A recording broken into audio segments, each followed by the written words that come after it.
What's up, guys? I'm Jordan, and I'm trying to raise money to pursue legal action against the owners of my apartment complex. Here's why. The property managers had me living in inhumane conditions for over 7 months. So before I moved in, I had the goal to pursue my personal training license as well as to start my online business. But all of that went out the window. I spent most of my time cleaning up after a German roach infestation, pleading with my property managers to complete work orders, which included mold from a leaking roof, broken front door locks, the HVAC unit, the faucet in the tub, etc. My mental health was damaged, as well as my furniture. Even more so, my animals, their food was constantly contaminated because of the roaches. I would leave my cats their dry food out, and when I would come home, they would be 20, 30 roaches just eating away at their food. This is not good for their digestive system to be eating roaches or roach feces or whatever contaminants.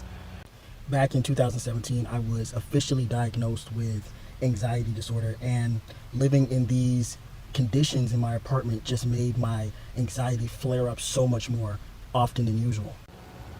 After several months of trying to get them to do right by me, I finally decided that it was time to take legal action against them. When I tried to pursue legal action previously, the leasing agent claimed that she suddenly couldn't find my lease in the computer system, and technically that I was a squatter, and that she could put out a 30 days notice to evict me. Of course, I was confused and shocked that she would say that, because at that time I was already living there for several months, and I was coming here there to talk about repairs that hadn't been done for several months. And when I went to the magistrate's court, I had a really weird incident that happened. I walked in and I asked the clerk for information on how to file against my property managers. The only thing she asked me was what was the name of the apartment complex that I was living in. And when I told her, she was like, "Oh yeah, I know them. You just need to give them more time to work on your apartment." And I was pretty pissed off because she did not ask for any more details. She had not known that at that time I had already been waiting. She also addressed the property manager by her first name. And now I don't want to make assumptions, but it made me feel like they knew each other personally. And she was like being relaxed about my situation, which I found to be like really odd and perplexing for somebody who works in the court system. They're also not supposed to be giving me any like legal advice. I asked a very specific question. I asked, how do I file against my property manager?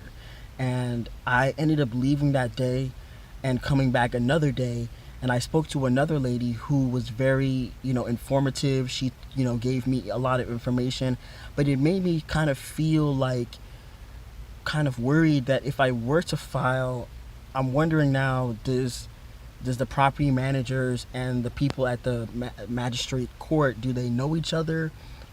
Is it going to be a conflict of interest if I do this?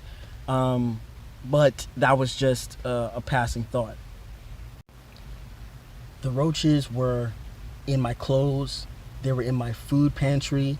And as embarrassing as it is to admit, there have been a couple of times where I have accidentally ingested roaches in my food, and the infestation even spread to my car, my electronic devices, my laptops, things that I just could not easily replace. They were in the car, and the infestation actually transferred into the car. So even after all these many months later, yes, there is a roach infestation in my car. And if anyone knows how dirty you would have to be to have a roach infestation in your car, it's very rare that people get infestations in their car. For several months, I've been looking for an attorney who will represent me in this case. So far, I haven't had anyone try to pick up this case. As you see, a lot of issues with landlords and tenants, and it can become complicated. It can become a he said versus she said type of thing. However, I have a lot of emails, text messages, and other evidence against them, showing everything, the chronological order from the time that I moved in all the way until I moved out. Because of the amount of proof that I have about the certain things that I'm speaking about, I think that I still have a good case, and that's why I think it's worth it to pursue legal action.